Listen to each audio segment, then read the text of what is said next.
The champagne came down slow, not spilled, poured. A thin gold rope of it uncoiling from the crystal flute in Chioma Adeyemi's hand, falling onto Amara Nwosu's left shoe. 8:47 on a Saturday evening. 43 of the most important people in Lagos were watching. Amara did not move her foot. She stood there in the Ankara dress she had sewn herself on a borrowed singer machine, the marble cold through the thin sole of her flat, and she looked straight ahead. Not at Chioma, not at the guests. Straight ahead. "Oh, sorry, darling," Chioma said and pitched it for the room. "I truly thought you were the cleaner. This is a family dinner, not a job interview for midets." Somebody laughed, not one person. Several. A woman near the piano actually clapped once, then remembered herself and stopped. At the head table, Madame Nneka Okafor did not lift her eyes from the untouched wine in front of her. Her face was a closed door. Amara breathed in, breathed out, said nothing. "My friend, grab your popcorn and stay right where you are, because this evening is going to break wide open before it is finished. Tell me in the comments where you are listening from tonight, your city, your local time, so I know who is sitting with me under this same moon. And if stories of dignity, silence, and the slow arrival of karma are the ones that keep you awake, subscribe to this channel right now. You do not want to miss the moment Madame Nneka lifts her head. But to understand how a village girl in a homemade dress ended up standing on Banana Island marble, with champagne dripping down her ankle, we have to go back 3 weeks, to a small pharmacy on a side street in Yaba, and a man in a wrinkled shirt running through the door. It was a Wednesday, 6:12 in the evening. The kind of Lagos evening where the air feels heavy, like it has been carrying somebody else's laundry all day. Amara was closing the front section of the counter, wiping down the glass with the same blue rag she had been using for 8 months, and thinking about her brother's phone credit which had run out again. Ijake had been calling her twice a day from his hotline Ibadan, and she had been picking every call, because a boy in his first year of medical school who calls his sister twice a day is a boy who is either lonely or afraid. And either way, you pick. The door slammed open so hard the bell on the top bracket jumped off and rolled under the shelf. The man was maybe 32, tall, cream-colored shirt with the top button open, the collar pointing in 2 directions like it had lost an argument with the wind outside. Watch that looked expensive but was flipped so the face was on the inside of his wrist, which is a habit. Only 2 kinds of people have surgeons, and men who don't want you to notice their watch. He had no jewelry otherwise. His shoes were dusty. "Please," he said, and he said it like a man saying please for the first time in his adult life. "My mother, she's please. Amlodipine 10, any brand. Now." Amara did not move fast. She moved deliberately, which is different. She reached under the counter for the emergency logbook, opened it to a fresh line and said, "How long since the last dose, sir?" 2 days. Maybe 3. How high is her pressure now? I don't know. She was sitting. She said her ears were ringing, and she went down on one knee. "Sir, is she alone? My driver is with her. In the car, outside. Bring her in, now." "Not in 15 minutes, now." He looked at Amara for 1 second longer than a man in a hurry should have looked, then he ran. The mother's name was not important to Amara at that moment because a name does not lower blood pressure. What lowered it was 5 milligrams of amlodipine dissolved under a proper tongue, 10 minutes of feet flat on the floor with a cool cloth on the back of the neck, and a slow count of the pulse at the wrist, while telling the woman a nonsense story about a chicken that stole a wedding ring in Enugu. Amara told the story. The woman's daughter, who was actually her son, watched from the plastic chair by the door with his hands clasped so hard together that his knuckles had gone yellow. By 7 o'clock, the pressure was down from what Amara suspected was a hypertensive scare to something a small pharmacy could handle without calling an ambulance. Amara wrote the reading down. She wrote down the exact time. She wrote down the batch number of the amlodipine. She was the kind of pharmacist who wrote things down not because someone was watching, but because someone one day might need to know, and she would not want to be the person who forgot. The man paid 4,217 naira for the 2 strips of amlodipine, and the taxi fare Amara had asked her intern to book. The intern was a young man named Segan, who had a stutter he was ashamed of, and Amara pretended not to notice. When the man handed her his card, she looked at the name for the first time, Kelechi Okafor. The name did not mean anything to her. There are many Okafors in Lagos. She smiled politely and handed him back the receipt. "Ma," he said. He did not say ma to be flattering. He said ma to a woman younger than himself because his mother had raised him to. "Please. What is your name?" "Amara, sir." "Amara who? Amara Nwosu." Amara Nwosu, thank you. From my mother's chest, thank you. He left. She locked up at 7:43. She rode a Danfo home to the two-room flat she shared with a widow named Auntie Abele, who charged her 30,000 naira a month and did not ask questions when Amara came home late. She heated leftover jollof on a kerosene stove. She thought about her brother's phone credit. She did not think about the man again. He came back 3 days later. Not for medicine, for thank you, which is a different animal. He came in the morning this time, on a Saturday, when the pharmacy was slow. He was wearing a proper shirt. The watch was now on the outside of his wrist.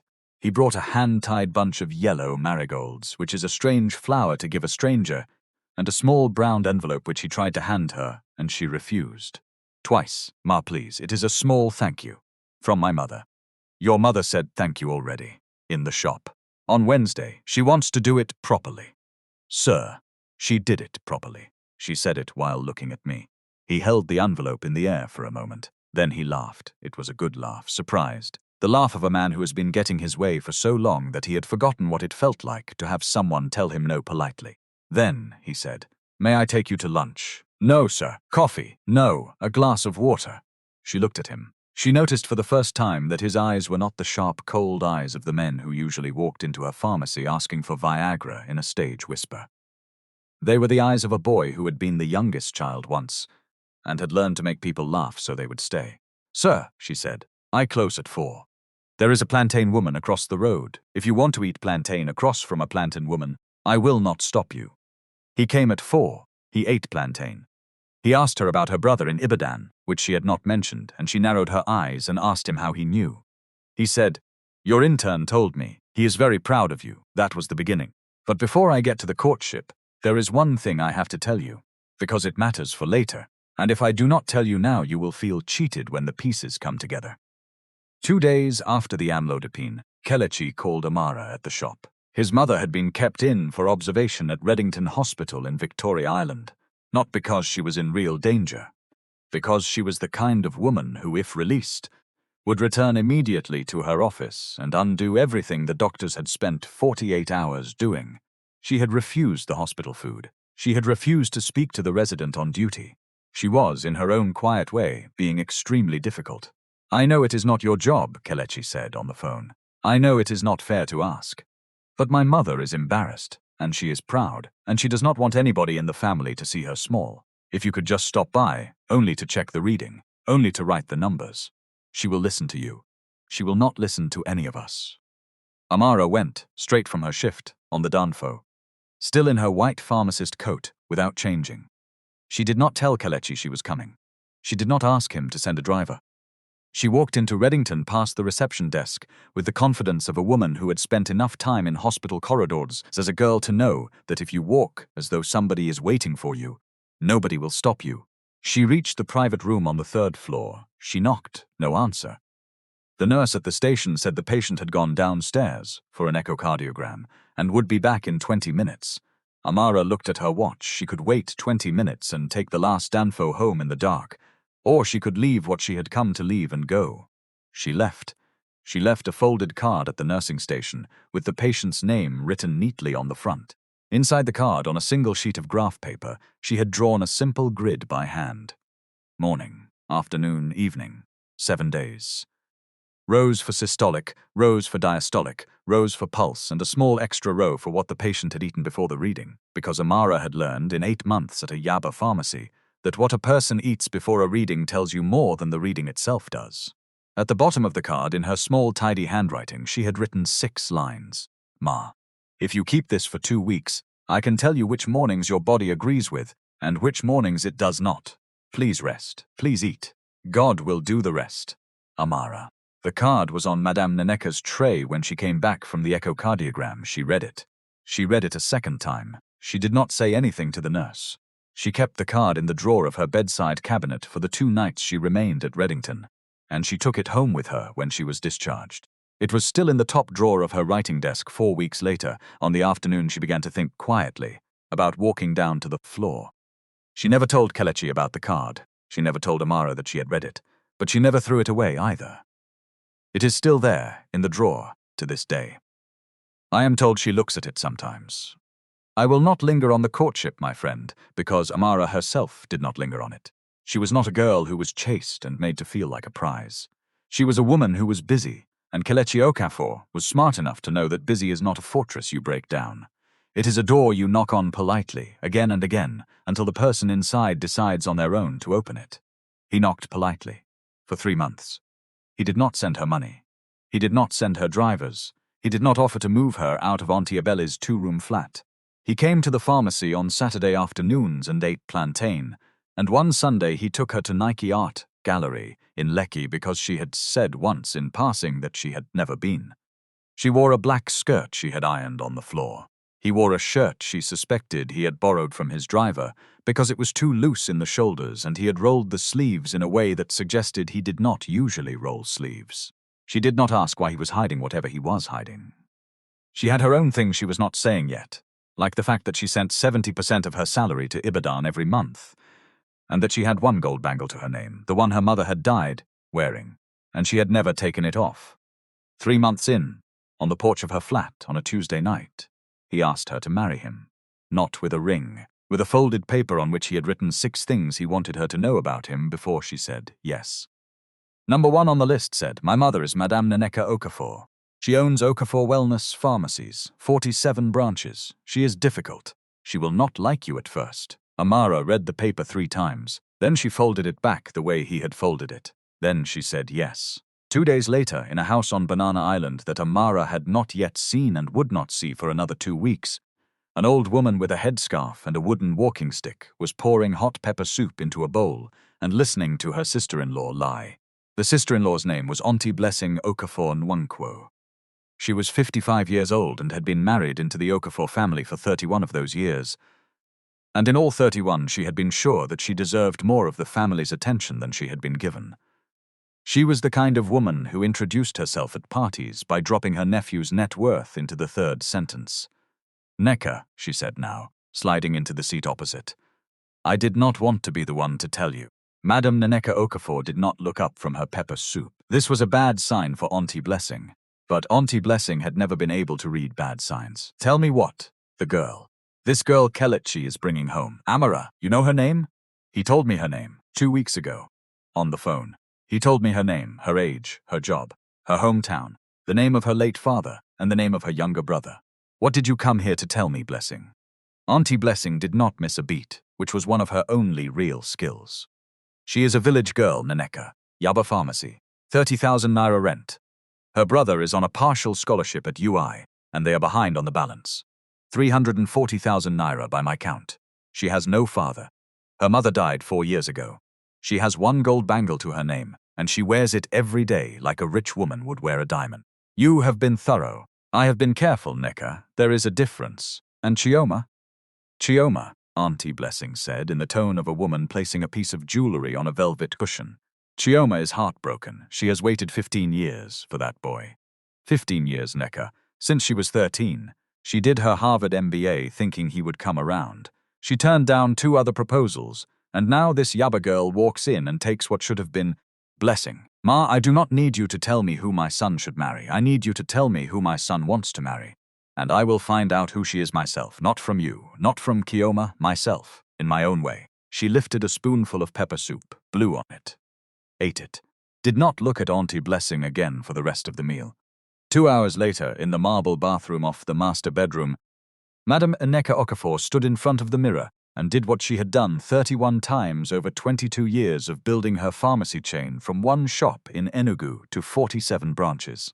She unpinned the emerald earrings her husband had given her for their 15th anniversary. She wiped off the lipstick. She tied a plain wax print scarf over her hair the way her own mother had tied one, when her own mother was cleaning houses in Enugu in 1978.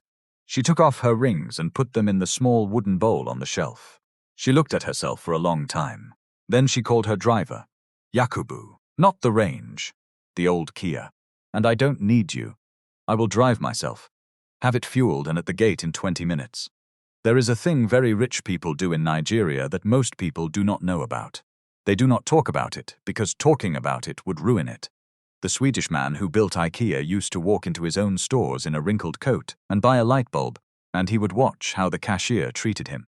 A hotelier I once knew in Port Harcourt used to book his own rooms under a false name to see how his own night staff spoke to him. Madame Nneka called it going down to the floor. She had done it 31 times. She had promoted 7 managers because of what she saw when she was on the floor. She had fired 11 others. The people who worked for her did not know when she would come. That was the point. A person's real character is not what they show when they know the boss is watching. It is what they do when they think the boss is not. She would take Chioma with her first, to the Yaba branch, to see, side by side, what the girl her son loved did with her hands when a poor woman walked in and what her sister-in-law's chosen bride did with hers. Then, later, she would go alone. The Yaba branch was a small shop with a green awning that had been faded by 6 years of Harmattan sun. On the morning of Tuesday, the 5th of March, Chioma Adeyemi arrived at 10:47 in a car that cost more than the entire quarter's rent for that shop. She wore a white silk jumpsuit. Her handbag alone was worth about 6 months of Amara's salary. Madame Nneka arrived a minute later, dressed simply, not disguised, not yet, in a dark navy dress and low heels, the way any owner might dress to inspect a property.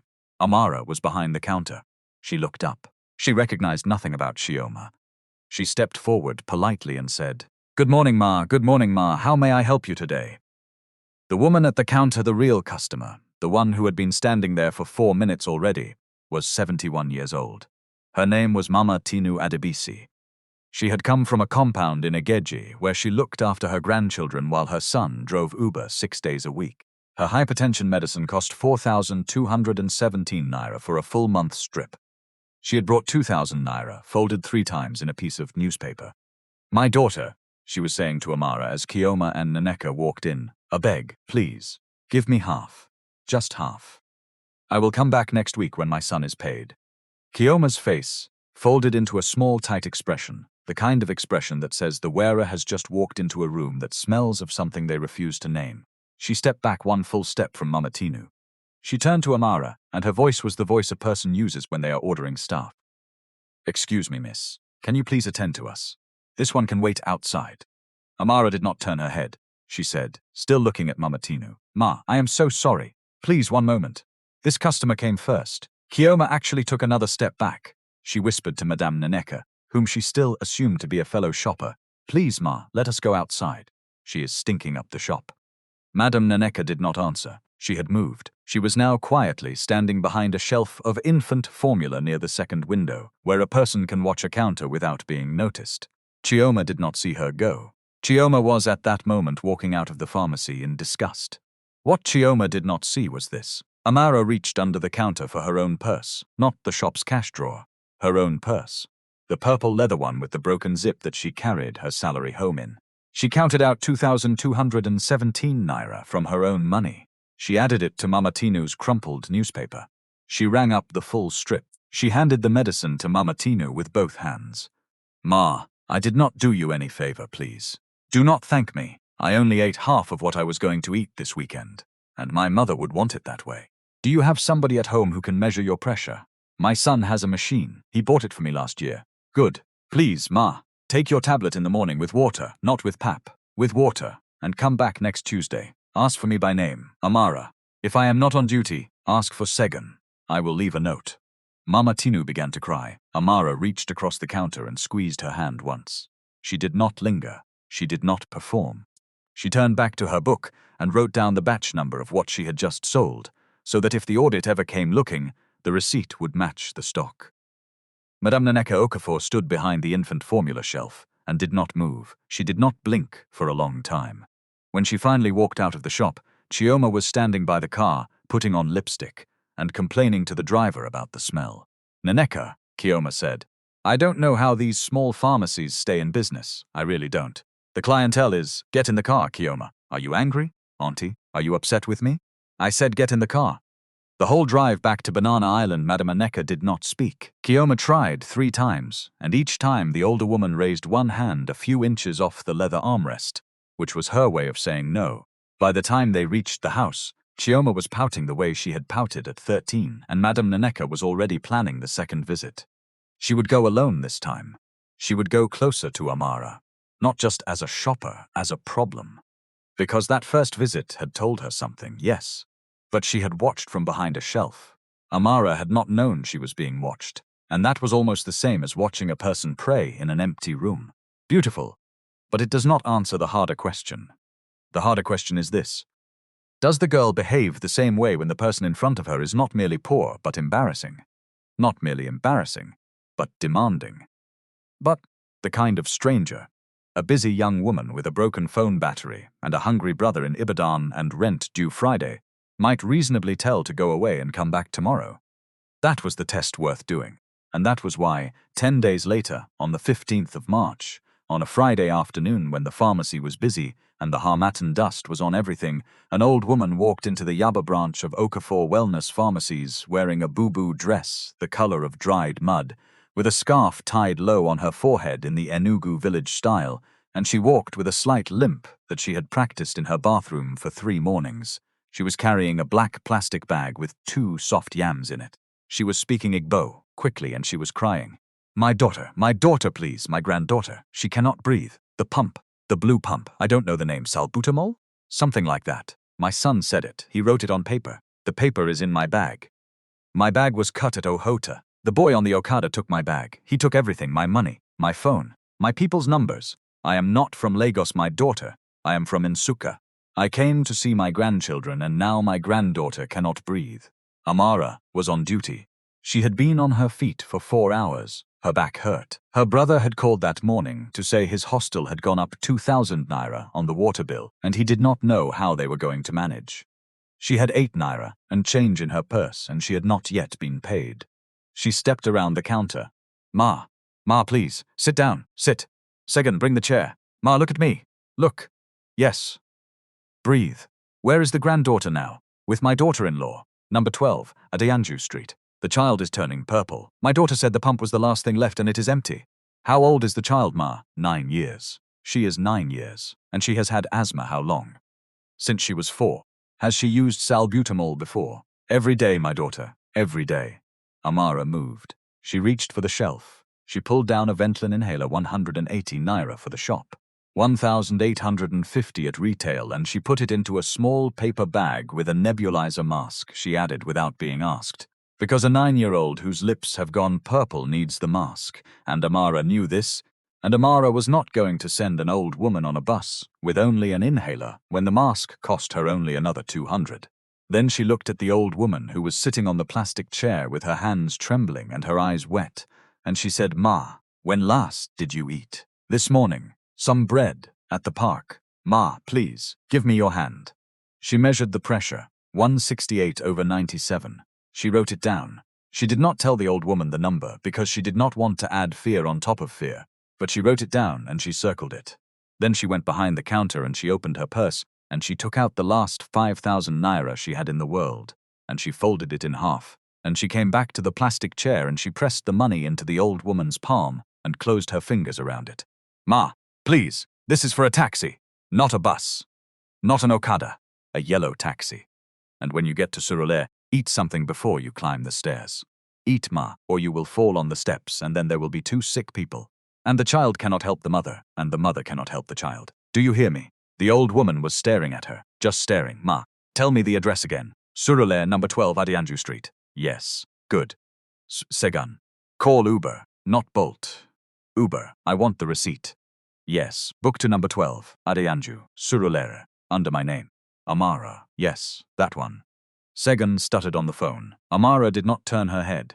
She was writing something on a small piece of pharmacy paper. When she was done, she folded the paper and slid it under the paper bag. Ma, this is my number. If you get there and the mask does not fit properly, you call me. Do not call your son. Do not call your daughter-in-law. You call me, I will come. The Uber arrived. Amara helped the old woman into the back seat with 2 hands under her arm. She closed the door herself. She stood on the pavement and watched the car until it turned the corner.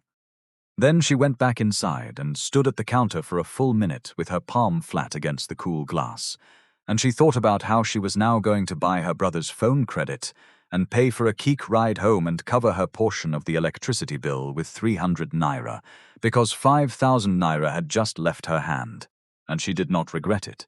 She could not have explained to anybody why she did not regret it. She only knew that if she had not done it, she would not have been able to sleep, and sleep was more expensive than 5,000 naira. 22 minutes later, the Uber pulled up outside a gated compound in Banana Island. The old woman got out. She waved off the driver. She walked up the driveway with no limp at all.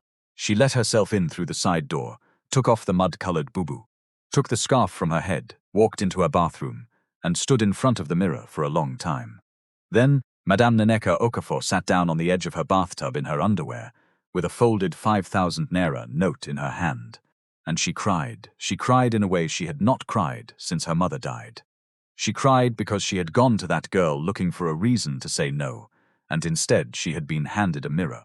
And the woman she saw in that mirror was a woman who had grown so used to being tested by strangers, so used to being pursued for what she owned, that she had forgotten what it looked like when a person simply behaved well because behaving well was who they were. Amara had not known. That was the point. Amara had not known she was being watched by anybody who mattered. She had emptied her purse for a stranger in a dirty scarf. She had done it while other customers waited. She had done it while her own brother waited for phone credit in Ibadan. She had done it while she had 8 naira and change to her name. Madame Nneka wiped her face. She stood up.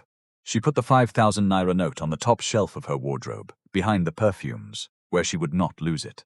Then she made 2 phone calls. The first was to her husband, Chief Obiora Okafor, who was in Abuja on business. The second was to Mr. Balagun. Mr. Balagun had been the manager of the Yaba branch of Okafor Wellness Pharmacies for 11 years. He was 54. He wore the same navy blazer every day.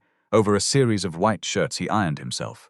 He answered his phone on the second ring, which he always did when the boss called, because he had once let it ring 3 times and had been given a 15-minute lecture on respect. Sir Balagun. Ma. Amara Nwosu.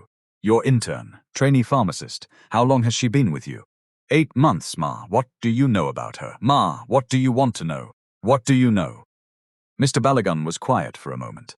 Then he spoke in the careful, measured way of a man who had waited for a long time to be asked. Ma, in 8 months that girl has spent about 47,300 naira of her own money to make up prescriptions for customers who could not pay. 6 customers I have counted. Maybe more. She does not know I have counted. She does it in the small book she keeps in her drawer. She logs it as a personal donation to stock. I balance it at the end of the month. I have never mentioned it to her because I did not want to embarrass her, and I did not want her to stop. You have known this for 8 months, and you did not tell me. Ma, I am telling you now. Why did you not tell me before? Because, Ma, with respect, that kind of habit you cannot fake for 8 months, and I did not want anybody to come and disturb it. I have been in your service 11 years. I have watched many people. That one I did not want disturbed. Madame Nneka closed her eyes. Sir Balagun. Ma, thank you. Ma, on Saturday evening my son is bringing this girl to my house. To meet the family. Officially. My sister-in-law has been telling stories. My friend Mrs. Adeyemi's daughter Chioma will also be there. I have reason to think there may be trouble. I want you to do something for me. Anything, Ma. I want cameras. In the front sitting room. Small ones. The kind that store to the cloud. I want them installed by Saturday morning. Not by my usual security. By a private team. I do not want anybody in this house to know they are there. Not my husband, not my son, nobody. Ma, I can arrange it. And Mr. Balagun. Ma, if any of Amara's colleagues at the Yaba branch has ever recorded anything about her, any incident involving her at the shop, I would like to see it. Quietly, without alarming her. Do you understand me? There is one, Ma. Her friend Ronke. She showed me something 2 days ago. A customer came into the shop and behaved very badly to Amara. Ronke recorded it. I told her to save it and say nothing. Send it to my personal WhatsApp. Tonight. Yes, Ma. She hung up. She sat on the edge of the bathtub for another long minute. Then she walked out into the bedroom, opened the wardrobe, and took down the black velvet box that held her wedding earrings. She put them on. She put the rings back on her fingers. She looked at herself in the mirror, and she did not look like the same woman who had walked into the Yaba pharmacy that morning. And yet she was. That was, she thought, the whole trick of being a person. You were always the same woman. Though what changed was only who was allowed to see which parts. Later that night at 11:47, alone in her dressing room with the door locked, Madame Nneka opened her phone. The video had come in from Mr. Balagun's number at 10:10. 2 minutes and 14 seconds long. She watched it without sound the first time, because she wanted to see what Amara's face did before she heard what had been said to it. Amara's face did nothing. It did not tighten. It did not flinch. Amara stood behind the counter with her 2 hands flat on the glass and she listened. The way a woman listens to a bad weather report, she cannot do anything about because there was a customer coming behind and the customer needed the pharmacy to stay open. Nneka played it again. This time with sound, she listened to Chioma. She listened to the plastic bottle break. She listened to the silence that came after Chioma left. She watched Amara bend down and sweep the vitamin capsules into a plastic dustpan with the small, patient motions of a person who had swept many small, broken things in her life and had stopped counting. She watched Amara move her lips once to a young man she could not fully see, Segan, most likely, and say something short. Then Amara got back behind the counter and she opened the shop's notebook and she wrote something down. Madame Nneka paused the video on that last frame. Amara at the counter, writing. Because that was, Nneka understood now what Amara did with pain. She wrote it down, she logged it, she marked the time and moved on to the next customer. Nneka sat with the phone in her hand for a long time. She did not call her husband. She did not call her son. She only sat there on a small velvet stool in a dressing room the size of many people's flats, and she felt something she had not felt in 22 years of building her company. She felt small, and she was, this evening at least, glad to feel it. She saved the video to a private folder on her phone. She named the folder Saturday. Then she turned off the light and lay in the dark for a long time before sleep came. I have to pause here for a moment, my friend, and tell you what was happening on Amara's side of the city while all this was being arranged. She did not know she had been tested. She did not know she had passed.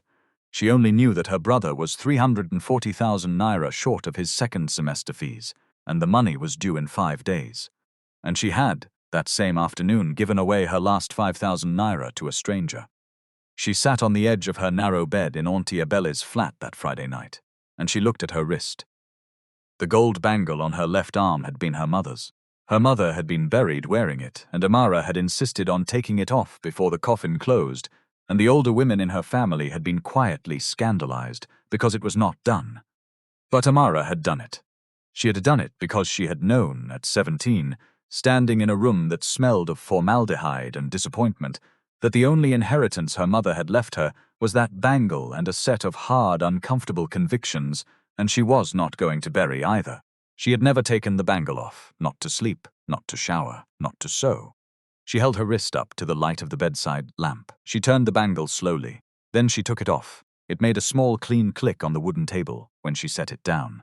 Kelechi had offered to pay Ejik's fees, twice. She had said no both times, and she had said no, in a way that made clear a third offer would not be welcome. She was not going to let a man pay for her family before they were married. Some women could. She was not one of them. She went the next morning, on Saturday the 16th, to a small jeweler near Balagan Market who paid honest weight. She sold the bangle for 360,000 naira. She kept 20,000 for the taxi to the wedding party that evening and for phone credit. She sent 340,000 to Ejike's school by bank transfer at 11:43 in the morning. Then she went home, put on the Ankara dress she had sewn herself, twisted her hair into a simple bun without any pins, and prepared to go and meet the family of the man she was going to marry. She did not tell Kelechi about the bangle. Not that day, not the day after. That was her mother's, and her mother's alone, and telling him would have made it his story too, and it was not his story. Chioma Adeyemi, meanwhile, was in her bedroom in Ikoyi at that same moment, laying out an outfit for the evening and going over her plan with Auntie Blessing on speakerphone. The earrings, Auntie Blessing was saying. The diamond ones your father brought from Antwerp. Wear them and bring the box. Why the box? Because when the earrings go missing, we will need the box. To show. To make it real. People believe boxes. In her bag. When she hangs her coat. You said you would sit near where the guests hang their things. You do it when she goes to the bathroom. She will go to the bathroom. All these girls do. They are nervous, they drink water, they go. Auntie. I don't know. It feels like 15 years of you waiting for that boy Chioma. 15 years. That is what it feels like.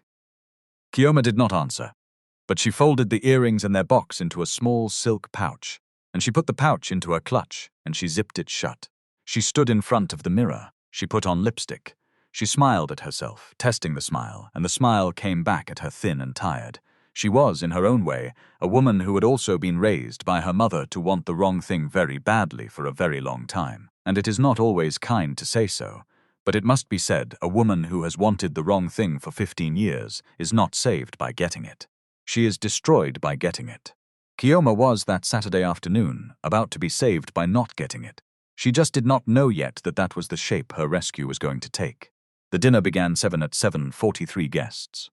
The catering had come from a French chef in Ikeja whose name Madame Nneka could not pronounce and did not try to. There were 3 kinds of wine.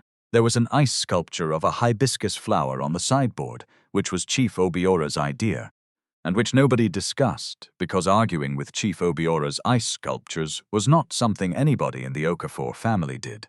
At 7:40, Amara arrived. Kelechi met her at the door. He was wearing a dark grey agbada. She wore the ankara. He looked at her for a long moment before he took her hand, and what was in his face at that moment was not pride, it was fear. He was afraid, and he was trying not to let her see, because he knew what he was walking her into. The sitting room was already half full. Chioma was there in a red silk gown, standing by the piano, holding a glass. Auntie Blessing was next to her, whispering something. Madame Nneka was at the head table, at the far end of the room, wearing white lace and heavy gold, her face still. Chief Obiora was next to her. 2 cameras, one behind the flower arrangement on the sideboard, one tucked into a false spine of a leather-bound book on the shelf, were on and recording. At 7:54, exactly as Auntie Blessing had predicted, Amara excused herself and went to the small guest bathroom off the hall. While she was gone, Chioma crossed the room. She did not look nervous. She looked bored. She unzipped her clutch, took out the small silk pouch, unzipped the pouch, took out 1 diamond earring, and dropped it into the outer pocket of Amara's cream-colored handbag which was hanging on the coat rack. She dropped the 2nd earring in. She zipped the pouch. She put the pouch back in her clutch. She walked back to the piano. She smiled at Auntie Blessing. Auntie Blessing smiled back. The whole exchange took 11 seconds. The camera in the leather-bound book caught all of it. At 8:47, Amara was standing on the marble floor near the door to the dining room, waiting for the announcement to come to table. Chioma walked over. She was already carrying her 2nd glass of champagne. She stopped in front of Amara. She smiled a slow, careful smile, and she tipped the flute so that a slow gold rope of champagne poured over Amara's left shoe. "Oh, sorry, darling," Chioma said, and pitched it for the room.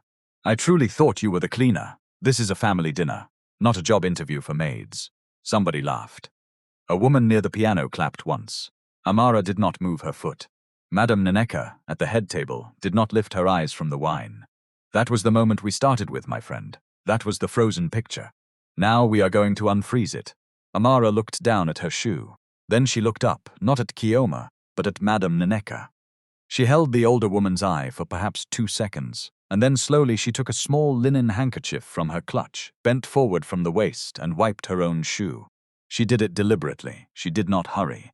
When she was done, she folded the handkerchief with the wet side inside, put it back in her clutch, straightened, and said, in a voice pitched only for Chioma but audible to every person in the room, because the room had gone very quiet, "Ma, I hope no problem. If I have offended you in some way, please let me know so I can apologize." The silence that followed was the kind of silence that has weight, the kind that leans forward. Kelechi crossed the room in 3 strides. His face was white. "What is this, Chioma? What are you doing?" "Kelechi, I did not see her. You saw her. You saw her the moment she walked in. Everybody in this room saw her the moment she walked in. What is this?" Chief Obiora rose from his seat.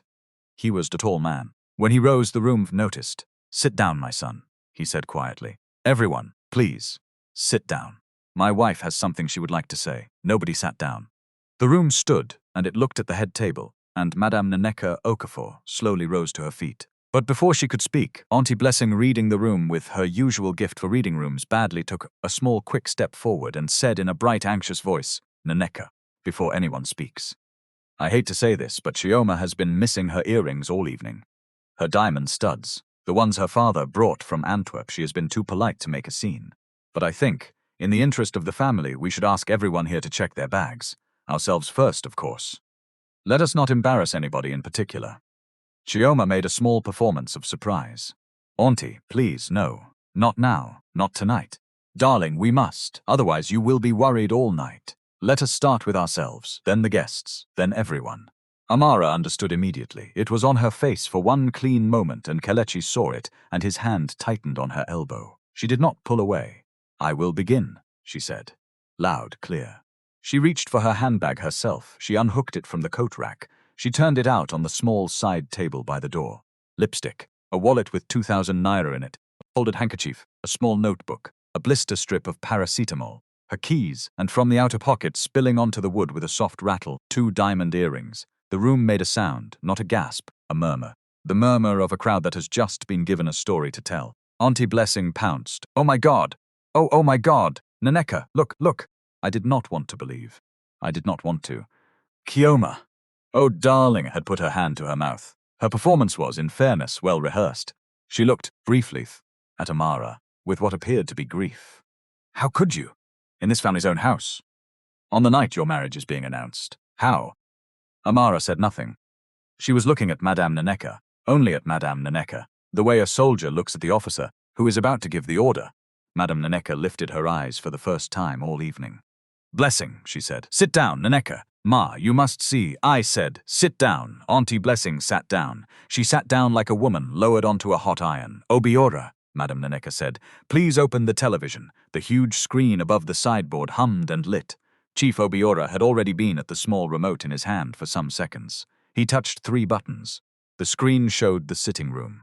Time stamped. 2 hours earlier. From the angle of a book on the shelf, the room saw Chioma cross to the coat rack. The room saw her unzip her clutch. The room saw her take out the silk pouch. The room saw her drop the earrings into Amara's bag. The room saw her zip everything shut and walk back to the piano. Nobody breathed.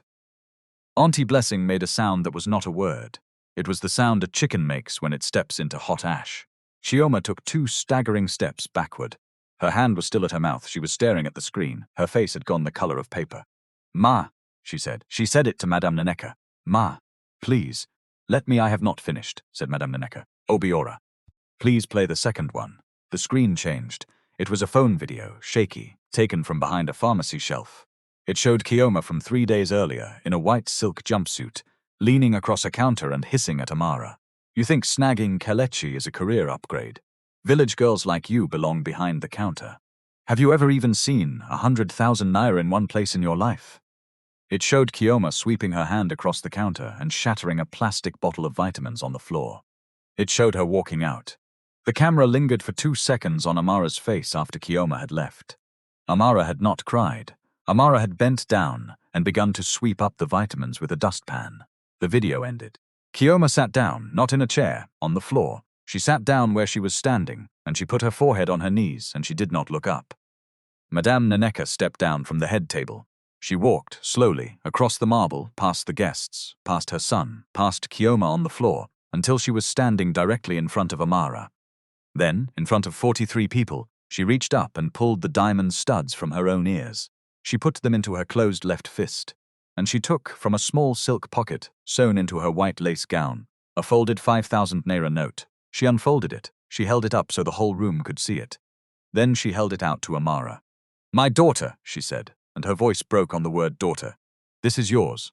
You gave it to me on Friday, in your shop. You gave it to a stupid old woman in a mud-colored boo-boo who was pretending to be somebody else. You did not know she was pretending. You did not know she owned the shop you were standing in. You did not know she was your son's mother. You did not care. You gave her your last 5,000 naira, and you told her to eat before she climbed the stairs. And she went home in the taxi you paid for, and she sat on the edge of her bathtub, and she cried, because she had come looking for a reason to say no to you, and instead she found this. She held out the note. Amara did not take it. Ma, Amara said. I don't understand. You do not need to understand. You only need to take the money, because it is yours. Amara took the note. Her hand was steady. Kelechi behind her was crying without making any sound. His shoulders were moving. His face was still. Madame Nneka turned. She looked at Chioma, who was still on the floor. Chioma, stand up. Chioma did not stand. I said, stand up, in front of everybody. Stand up. Chioma stood. Her face was red and streaked. Her mascara had run. 15 years, said Madame Nneka. 15 years I have known your mother. I have watched you grow. I have paid for 2 of your birthdays. I have written you a recommendation to Harvard. I have prayed for you when you were sick. And you stood in a pharmacy 3 days ago and asked a woman whether she had ever seen 100,000 naira in one place in her life. Have you ever asked yourself, Chioma, whether you have ever placed a 5,000 naira note in a stranger's hand in your life? Not for a photograph. Not for a foundation event. Not for a tax write-off. For nothing. For a stranger who could not repay you and would never see you again. Have you ever done that? Once. In all your 15 years of waiting for my son. Chioma did not answer. You did not fail because you are not rich, said Madame Nneka. You did not fail because you are not pretty. You did not fail because you did not go to Harvard. You failed because you thought being rich meant you did not have to be human.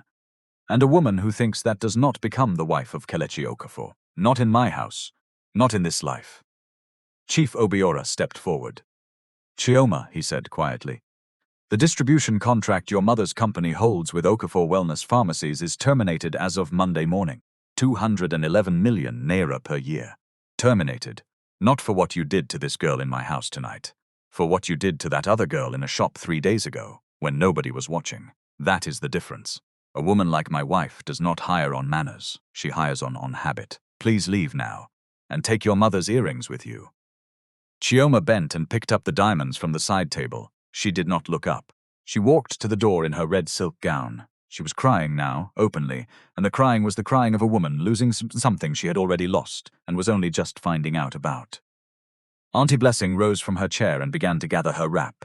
Madame Nneka did not turn her head. Blessing, not through the front, through the back. My driver will take you to Enugu tonight. You will not attend the wedding. You will not attend the next family function. You will not enter this house without an invitation for the next 3 years. Do you understand me? Nneka, do you understand me? Nneka, go. Auntie Blessing went. The room was quiet. The 41 remaining guests were, most of them, staring at the floor. 2 women near the piano were crying. One old man was smiling the small, private smile of a man who has seen a wrong righted in his own lifetime, which is rarer in this country than any of us would like to admit. Madame Nneka turned back to Amara. She reached both hands forward and took Amara's hands in her own. Amara's hands were still shaking a little. Madame Nneka's were not. My daughter, she said, I owe you an apology that will take me the rest of my life to pay. Please sit down, please eat, please drink, please forgive an old woman for testing what did not need to be tested. Amara opened her mouth. She had to try twice before the words came. Ma, there is nothing to forgive. You are my son's mother. You did what a mother does. If I had failed the test, you would have been right to fail me, and I am not angry that I passed one. Kelechi, behind her, put his hand on the small of her back and left it there. He did not speak. He did not need to. They ate, not immediately. It took 10 minutes for the guests to remember how to sit down and pick up a fork. But they ate. And at the end of the meal at 11:14 at night, Chief Obiora rose one more time and said quietly, To Amara Nwosu, our daughter, welcome to the Okafor family. And 41 people rose with their glasses, and they drank, and it was the drinking not of a party but of an oath. Now, my friend, I need to tell you what came after, because if I stop at the party, I stop at the applause, and applause is not the same thing as justice. Justice is what happens on the Monday morning after the applause, when the accounts are opened and the checks begin to move. But before we get to Monday, we have to sit for a moment on the Sunday, because it was on Sunday morning at 7 o'clock that Madame Nneka Okafor phoned Amara. Not Kelechi, Amara. She asked her to come to the house alone. She did not say why. Amara came. She took a bolt. She wore a plain long skirt and a cotton blouse. She did not tell Kelechi she was going, because Kelechi had drunk 2 glasses of wine the night before and was still asleep, and because Amara had learned from her own mother that when an older woman calls you at 7 in the morning the day after something has broken open, you go, and you do not bring your husband. They sat in the small breakfast room that faced the water at the back of the Banana Island house. Nneka poured tea herself from a pot she had unusually filled herself. She did not send for staff. She sat across from Amara in a plain grey kaftan, her hair uncovered, no jewelry, and for the first minute she did not speak. Amara did not fill the silence. Amara had learned from the pharmacies are the beginning of what a person is going to say, and if you interrupt them, they never finish. My daughter, Nneka said at last. I want to tell you something I have not told anybody in this house. Not Kelechi. Not his father. Nobody. Amara nodded. When I was 17 years old in Enugu, I sold my mother's gold chain to pay for the school certificate examination. It was the only piece of jewelry in our house. My mother knew I had done it. She never mentioned it. She died 6 years later, and I never bought her another chain, and that is a debt I cannot pay now, because there is nobody to pay it to. Do you understand what I am telling you? Yes, Ma. Yesterday, before the party, Kelechi told me you had sold your mother's bangle to pay your brother's fees. He was very proud. He should not have been proud. He should have been quiet. What you did was not for him to speak about. It was between you and the woman who is not here, and I am sorry that I now know a thing I was not meant to know. Ma, it is only a bangle. It is not only a bangle. Do not do that. Do not make small the thing you already spent. Someday, when you are my age, you will understand that the things we sell for the people we love are the only real property we ever owned, and we do not get them back. I am not going to give you back your bangle, because a bangle you get back is not the same bangle. But I have arranged something else, and I want to tell you now, and I want you to say yes or no while we are still alone, because Kelechi will cry when he hears it, and I do not want your answer to be shaped by his crying. Ma, there will be a scholarship fund. In your father's name. Late Mr. Chukuma Snwasu. It will not be a favor to you. It will not be a gift. It will be a proper fund with a board and a chairperson who is not me, and it will pay for 5 first-year medical students each academic year, with preference for those who have lost a parent before 18. Your brother will be the first. You will not be on the board, because if you are on the board, people will say I gave it to my daughter-in-law. So you will not be on the board, but you will name the second student, and the third, and every second and third after that, for as long as the fund exists. That is my proposal. What do you say? Amara looked at her tea for a long time. Then she looked up. Ma, my father used to say that when a person offers you a hand, you should look at the hand for a long time before you take it, because most hands that are offered to you want something back, and you have to know what before you take. I am looking at your hand. Look, my daughter. Look as long as you want. Amara looked. Then she reached across the small table and she took Nneka's hand. I say yes. Nneka closed her eyes for one long second. When she opened them, they were wet, but she did not let the wet fall. Good. Then drink your tea and eat something. You did not eat last night. I watched. And a woman who does not eat when she has just been given a family is a woman I have to worry about. Amara laughed. It was small and it caught in her throat, but it came. It was the first time Nneka had heard her laugh. Nneka smiled, and she squeezed Amara's hand once, and then she let it go, and she pushed a plate of soft bread across the table. They sat together for another 40 minutes.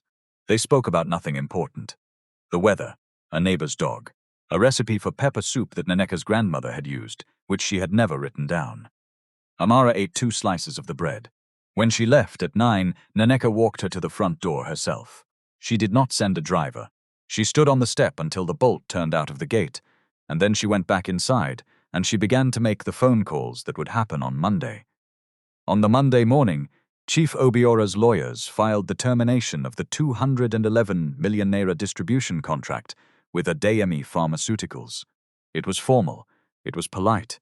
It cited a conflict of ethics clause that had been sitting in the master agreement for 11 years and had never before been invoked. Mrs. Adeyemi, Chioma's mother, tried to reach Madame Nneka on the phone that afternoon. Madame Nneka did not answer. On the 3rd day, she sent a written message. My friend, some things are not personal, but some things are. You know which of the two this is. I wish your daughter well. That was the last communication between the two families for 18 months. Chioma, by then, was in London. Officially, she was doing a second master's degree at LSE. Unofficially, she had been sent abroad by her family so that the story would fade from the mouths of the wives who took tea together at the Lagos Golf Club on Wednesday afternoons. It took about 6 months to fade. Stories in Lagos have a shorter shelf life than mangoes, and this one was not any different. Ejike Nwosu, Amara's brother, finished his first year at the University of Ibadan with a distinction in anatomy. His fees for the 2nd year were paid in full on the 2nd of August by a scholarship fund that had just been established at the University of Ibadan Medical School. The fund was called the Late Chukuma Nwosu Memorial Scholarship in Medicine. It offered full tuition, hostel, and a monthly stipend to 5 first-year medical students each academic year, with preference given to students who had lost a parent before the age of 18. The fund had been endowed with 200 million naira in seed capital by Okafor Wellness Pharmacies. Amara did not know the fund existed in her father's name until the day Eji came home for the mid-semester break in October and put the letter of acceptance in her hand. She read the letter twice. She looked up at her brother. She did not say anything at all. She only put her forehead down on his shoulder and stood like that for a long time. Mama Tinu, the old woman who had come into the Yaba pharmacy on that first Tuesday and asked for half a strip of medicine, was invited 3 weeks later to a small meeting at the head office of Okafor Wellness in Ikoyi. She thought she was in trouble. She wore her best wrapper. She had prepared in her head an apology for whatever she had done wrong. Instead, she was ushered into a room where Madame Nneka Okafor sat with 2 lawyers and 1 accountant, and where she was informed that a new program was being launched, and it would be called Amara Care. Under the program, any Nigerian citizen aged 65 or older, with a valid national identity card, could walk into any of the 47 Okafor wellness branches nationwide and receive a full monthly supply of hypertension, diabetes, and cardiovascular medication free of charge, no questions asked, for the rest of their life. Mama Tinu did not cry, she only laughed. She laughed for a long time, and then she said, "Ma, if you had told me last Tuesday that this was where that pharmacist girl's kindness was going to end up, I would have called you a liar. Please tell her I owe her half a strip of amlodipine. Tell her I have not forgotten." Amara and Kelechi were married on the 22nd of August, in a small church in Enugu, with 51 people in attendance. Amara wore a dress she had also this time sewn herself. She had not sewn it because she could not afford anything else. She had sewn it because she wanted to. Kelechi wore a plain white agbada with no embroidery. Madame Nneka wore navy blue. She did not wear diamonds.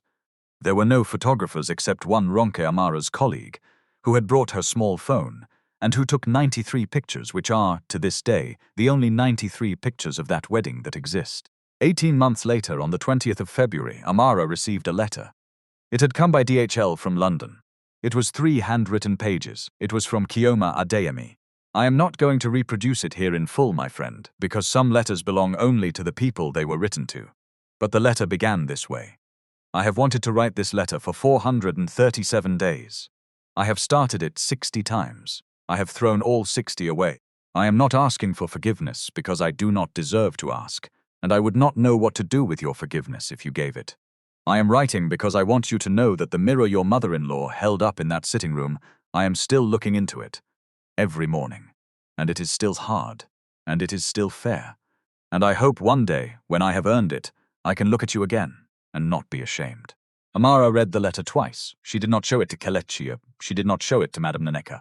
She sat on the small balcony of the flat she and Kelechi had bought in Yaba Yaba, not Banana Island, at Amara's insistence, and she wrote back a short note. 4 lines. She sent it by DHL. She did not keep a copy. Kelechi asked her that evening what she had written. I told her that I forgive her, Amara said, and I told her that if she ever comes back to Nigeria, she can come to my shop and I will give her a cup of tea. But she should not bring the earrings. He laughed. She did not. But she smiled, and that was almost the same thing. I want to stop here for a moment, my friend, and say the plain thing. The plain thing is this. There are 3 lessons in this story. Not 2, not 4. 3. The first is for the rich. Money is not a shortcut around being a human being. It is only a shortcut around the consequences of not being one. And that shortcut has a shorter life than you think. There is always a Nneka Okafor sitting behind a shelf of infant formula somewhere, watching how you speak to the old woman at the counter. And even when there is not a Nneka Okafor, there is you. There is always you. You are the one who will remember at 3 in the morning 30 years from now that you called an old woman a stink. And you will find at 3 in the morning that money does not make that memory quieter. Nothing does. That memory is a rent that you pay forever. The second is for the poor. Dignity is not a thing you save for the day it will be recognized. It is the thing you spend, quietly, without hope of reward, on the ordinary Tuesday afternoons when nobody is watching. Amara Nwosu did not empty her purse in that pharmacy because she thought a rich woman was going to reveal herself. She emptied it because she could not have gone home and slept if she had not. That is the whole difference. Kindness that requires an audience is a performance.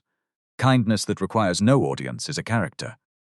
You do not become the second kind by trying to. You become it by practicing 5,000 naira at a time until it is no longer a decision. It is only who you are when the door opens. The third is for the mothers and the fathers, and it is the one I love most. If you want to know who your son should marry, do not ask her about her family. Do not ask her about her schooling. Do not ask her about her plans. Watch her in a room where she does not know you are watching. Watch how she treats the person at the counter, the driver at the gate, the girl who takes her coat. Watch what she does when she thinks nothing is at stake. Because there is 1 hour in every marriage, and it comes to every marriage when something will be at stake, and there will be no time to check her references. And in that hour, all you will have is whatever she was doing in the rooms where she thought no one was watching. And it will be enough, or it will not. I have told this story many times over the years, and every time, a listener asks me the same question. Would you have passed the pharmacy test? I do not know. None of us knows until we are standing at the counter, and someone who cannot help us walks in through the door. What I do know is this. The way we treat a person who cannot repay us is the truest photograph of who we are. And most of us have not yet looked at that photograph. Most of us are afraid to. If this story has moved you tonight, my friend, do me one small favor. Do not close your eyes yet. Sit for 1 minute in the quiet. Ask yourself honestly who is in your photograph. The person you were the last time you had to be patient with an old woman who was slowing down your line at the market. The person you were the last time a security guard asked you to slow down at the gate. The person you were the last time somebody called you ma or sir who did not have to. And if you did not like who you saw, you know what to do. You can start again in the morning. That is the mercy of it. Every morning is a new pharmacy counter, and every morning an old woman is walking in. Amara Nwausu is still there, behind the counter. She and Kelechi bought the Yaba branch outright from Madame Nneka as a wedding gift, and Amara runs it herself, 4 days a week. Mr. Balogun retired in 2022 and now sits on the board of the Amara Care Foundation. Mama Tinu still comes in on the first Tuesday of every month for her medicine. She does not pay. She does not need to. And every so often on a slow Friday afternoon, a woman in a mud-colored boo-boo with a wooden walking stick will come into the shop limping, and Amara will look up from the counter, and she will smile a small private smile, because she knows exactly who it is, and she knows exactly why she came, and she will pour her mother-in-law a glass of water, and they will sit for an hour, and they will talk about nothing important at all, which in the end is the only kind of talking that matters. Good night, my friend. Wherever you are, whatever city, whatever hour. Thank you for staying with me until the last page. And remember, tomorrow is Tuesday somewhere. Somebody is walking through the door.